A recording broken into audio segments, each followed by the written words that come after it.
Hello guys and welcome to Sunset Film Alliance. Today what we're going to do is look at the correct way to color manage because too many times on YouTube I see YouTubers giving bad advice on how to color manage their footage. And they're just throwing log in and messing around with grading straight on the log. Technically that's not the right way to do it and you'll get weird colors. For instance, we have this police car in Washington DC, right? And I'm going to do what the YouTubers do. I'm going to take a look at the waveform, right? And we're going to use Y waveform because that's much easier. And I'm just going to pull this up, pull this down,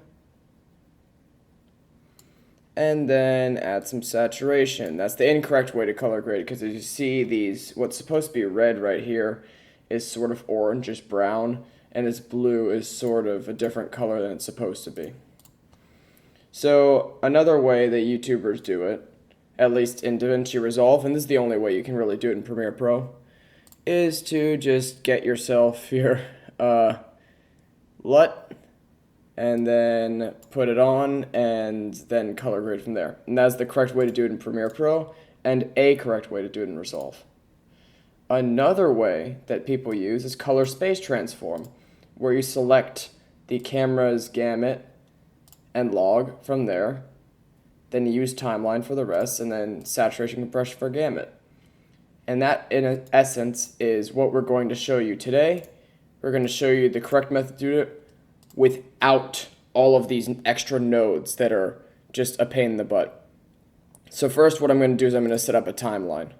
Alright guys, so we've set up our timeline, but there are a few things wrong. Of course, the resolution is wrong. So what we're going to do is we're going to take a look at the resolution. Since I shot DCI 4K, I'm going to set it to that, and now there are no more black bars. I shot some other shots in Australia and things like that, and we have things like this where there are black bars on the sides. Let's fix that. So you just go to image scaling, go with input scaling, and then scale full image with crop, and then everything fits to the window, no black bars ever again. And that makes it nice. You can also remember to save presets up here. So let's start with color management. As you notice, these clips are very gray, mismatched. So even the raw clips are too. So here's how you can correctly do color management and get all your clips looking correctly within 1 minute. So here's what you do. Color management, you go DaVinci YRGB color manage.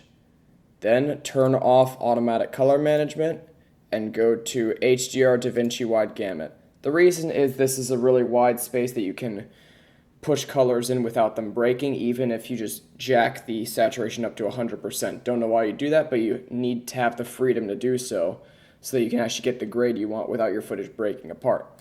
Then output color space, whatever your screen is. So if your screen is sRGB, do sRGB.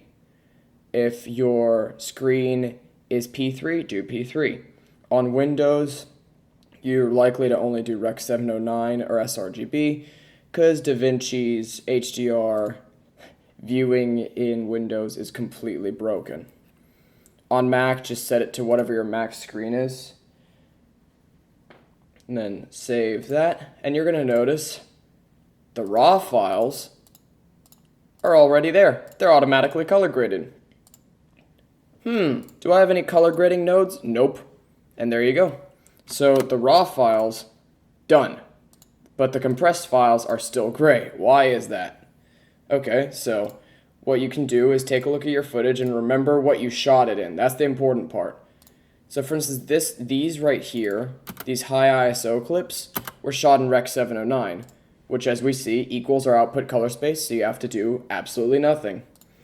But for the clips where I shot log, I'm going to select them all right here. And then you go to input color space and select what your camera is. So Panasonic Vlog, 3, 2, 1. And then look at this. Now it's correct. Again, without a single node. It's doing it automatically. So basically you're getting all the initial color grading and correction over with before you even start your project.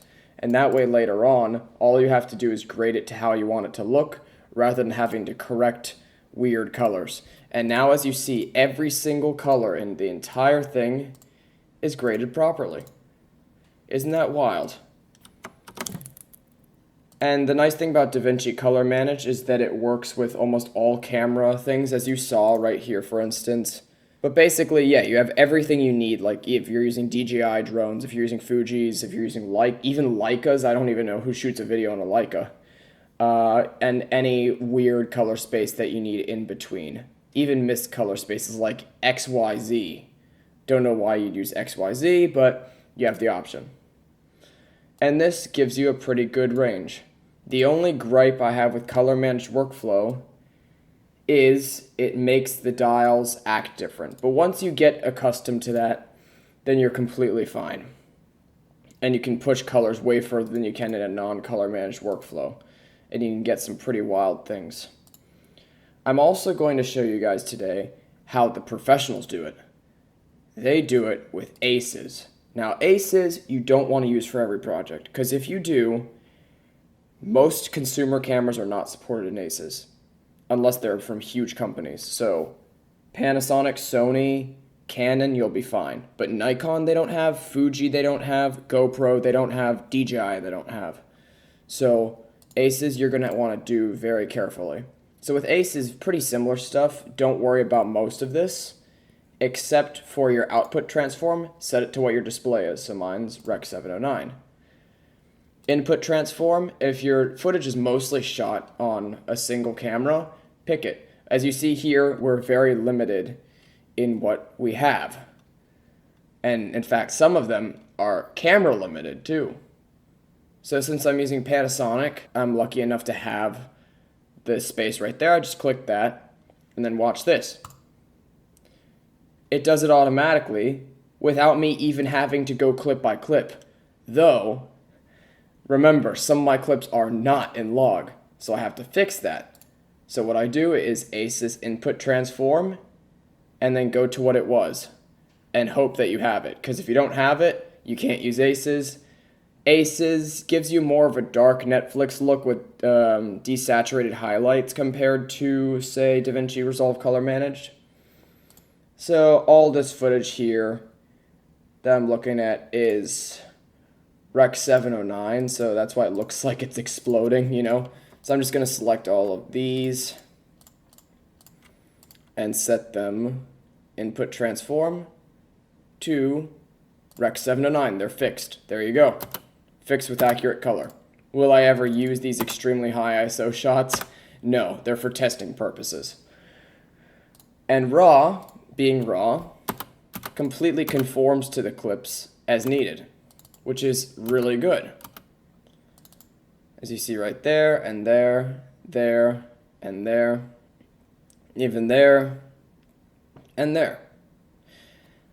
But then, Alex, I hear you ask, how the heck am I going to export what I want if I don't know what color space it's in? Because with standard color space, you don't worry about that sort of thing, right? Okay, so I understand where you're coming from here on that sort of question, right? But it's not hard. Look at these right here, color space and gamma tag. The nice thing about color management is you can export any color space you want without having to color grade again. This means you can export HDR and SDR grades. You can export a DCP to a frickin' cinema if you wanted to, while also being able at the same time to export a project specifically for YouTube. So that means for most people, they're going to just want to select Rec 709 Gamma 2.4. That's the standard for YouTube, okay? But if you want, you can export HDR without even having an HDR screen, and it will do it correctly for you. So you could do Rec 2020, right? Rec 2100 Gamma HLG. Just remember, with HDR, you need something that can do 10 bits, so that's why I'm using H.265. And I can just go ahead and encoding profile main 10. There's 10-bit. Of course, ProRes is always 10-bit, so if you're rendering ProRes from a Mac, don't worry about this. It'll work for everything. And yeah, that's color management with the cool Pink Panther here. And basically, that is the way, if you're using DaVinci, to completely kill LUTs. Do you prefer DaVinci color manage, or do you prefer aces? Let me know in the comments below. Personally, I prefer DaVinci color manage because it gives you a flatter starting look, as you see right here. Aces, of course, gives you that dark Netflix look out the bat. So if you don't like that look and you want a more neutral starting point, I highly suggest, completely highly suggest Aces color manage. And do not, whatever you do, use Aces CCT. Aces CCT curves the shadows so that they're flatter to quote unquote look like film, but you could just do that in the basic color grade anyway. You don't want that being the default. And whatever you do, also make sure to save presets. That's why I have Cinema Aces, which look how fast this will load for like color manage. Watch this. Ready? There. Color manage. Done. Or Cinema Aces, load, color manage. Done. Just like that. That's all you have to do once you get the hang of this. As long as you set the correct profiles for log, you should get the footage you want, and the scope should fill out nicely. So technically, you do not have to color grade at all if you're more documentary style or if you don't want to. And you can bring back so much more data, as you see here in the highlights. You can also bring back a lot, as you see, let's say down here, of shadow data. Though, you know, shadow data, I will warn, can be very noisy. But yeah, so that is how to color manage the correct way. Please make sure to like and subscribe if you like that. Let me know what sort of tutorials you'd like. I'm doing them more on the main channel because my second channel is not the not the Behind the Sunset channel anymore. It's called Sunset Film Music. So it's purely music channel now. And this channel is I record what I want and I upload what I want. And if you guys like it, you like it. If you don't like it, make sure to hit that dislike button. YouTube disabled dislikes, but I fully do not support that. I think that people should know how their videos are doing on a platform rather than have it hidden from them because YouTube's scared of hurting people's feelings. Thank you guys and have a good day.